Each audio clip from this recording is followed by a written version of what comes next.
اور بچپن میں اگر بچوں کو عزاداری سکھا دی جائے اور عزاداری میں ان کو شرکت کروائی جائے تو پھر وہ زندگی بھر مجالس میں شرکت کرتے ہیں. میں نے اپنی کسی پرانی مجلس میں اس کا ذکر کیا تھا. واقعہ چونکہ مفید ہے لہذا ایک دفعہ پھر بیان کر دیتا ہوں. آپ میں سے کچھ نے سنا ہوگا, کچھ نے نہیں سنا ہوگا. کئی سال پہلے میں محرم کا ایک اشرہ پڑھنے کے لیے بفلو گیا ہوا تھا, اور یہ اشرہ بفلو یونیورسٹی میں ہو رہا تھا. بفلو یونیورسٹی میں یہ محرم کی مجالس ہو رہی تھی, اور ایک بزرگ میرے بالکل سامنے کرسی پہ, سفید ریش, بڑی لمبی لمبی ان کی ریش تھی, اور وہ میرے سامنے بیٹھے ہوتے تھے. مجھے نہیں معلوم تھا یہ کون ہے, بڑی توجہ سے سنتے تھے اور مجلس سن کے چلے جاتے تھے. ہم تو گھر جاتے ہیں مجلس کے بعد لوگوں میں, سلام علیک کرنے والوں میں اور فیڈ بیک دینے والوں میں. بہت سارے لوگ ہیں جو دیکھتے ہیں کہ مولانا مصروف ہیں, وہ چلے جاتے ہیں, وہ بھی چلے جاتے تھے. ایک دن میں نے مجلس جب ختم ہو رہی تھی تو مجھے آ کے ملے اور مجھ سے کہنے لگے کہ کل رات آپ نے ایک ریفرنس دیا تھا مودودی صاحب کا اور ان کی کتاب کا. میں نے کہا ہاں میں نے دیا تھا, اور اتفاق سے وہ کتاب میرے ساتھ ہے, میں ساتھ لایا ہوا ہوں.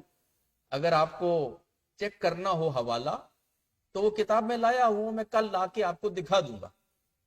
کہنے لگے نہیں مجھے کتاب دیکھنے کی ضرورت نہیں ہے, مجھے تو اپنے باپ کا نام سن کے کل بڑی خوشی ہوئی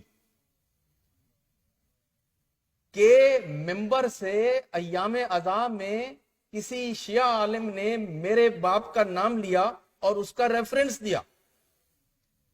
اچھا اتنا تو ہمیں معلوم تھا کہ مودودی صاحب کے ایک بیٹے جو ڈاکٹر تھے اور وہ بفلو میں ہوتے تھے, یہ سنا ہوا تھا ہم نے, جو کہ مودودی صاحب کا انتقال بفلو میں ہوا تھا. اگر آپ کے علم میں ہو, وہ جب بیمار تھے نا اور گنٹھیا کے مریض تھے تو اپنی بیماری کے آخری ایام میں علاج کے لیے وہ امریکہ آئے, اور بفلو نہیں کہا جاتا تھا, نیو یارک کہا جاتا تھا پاکستان میں. ظاہر بفلو نیو یارک میں ہے, چھوٹا شہر ہے, تو خبروں میں یہ ہوتا تھا کہ مودودی صاحب علاج کے لیے نیو یارک گئے ہیں, اور نیو یارک میں یعنی بفلو میں ان کا علاج ہو رہا تھا, بیٹے ان کے ڈاکٹر تھے. تو اتنا تو معلوم تھا, لیکن یہ نہیں معلوم تھا کہ یہ جو ہر روز میرے سامنے بیٹھے ہوتے ہیں یہ مودودی صاحب کے بیٹے ہیں اور میرے سامنے بیٹھ کے مجلس سنتے ہیں. یہ تو میں نے کبھی سوچا بھی نہیں تھا. خیر مجلس تو ختم ہو چکی تھی, باتیں ہوئیں تو کہنے لگے مولانا یہ جو باتیں آپ کرتے ہیں نا کہ خاندان پیغمبر کے ساتھ اصحاب نے کیا سلوک کیا, یہ آپ تو تاریخ کے تذکرے کرتے ہیں نا, ہم نے اپنے باپ کے اصحاب کو دیکھا ہے اور ہمارے باپ کے اصحاب نے ہمارے ساتھ کیا سلوک کیا ہے یہ تو ہم خود دیکھ چکے ہیں. جماعت اسلامی میں بہت کچھ ہوا مودودی صاحب کے انتقال کے بعد. خیر باتیں شروع ہو گئی, تو میں نے کہا آپ کیسے یہاں مجلس میں؟ جو بات انہوں نے سنائی وہ حاصل ہے اس پوری مجلس کا, آج کی مجلس کا. ابھی بھی وہ زندہ ہیں, شاید وہیں بفلو ہی میں ہوں گے, اس کو کوئی چیک کر سکتا ہے. وہ کہنے لگے کہ میرے باپ, جو کہ اپنے آپ کو سید بھی یہ لوگ کہتے ہیں, سید مودودی, وہ کہتے ہیں سال بھر جماعت اسلامی کی جو ایکٹیویٹیز ہوتی تھی ان سے ہمارا کوئی تعلق نہیں ہوتا تھا. اور یہ بات بھی ساری دنیا جانتی ہے کہ مودودی نے اپنی بیوی اور اپنے بچوں کو اپنی سیاسی زندگی اور اپنی جماعتی زندگی میں کوئی رول نہیں دیا. وہ بالکل ایک الگ خانہ تھا, اور اس کی سیاسی زندگی اور جماعتی زندگی وہ ایک الگ چیز تھی.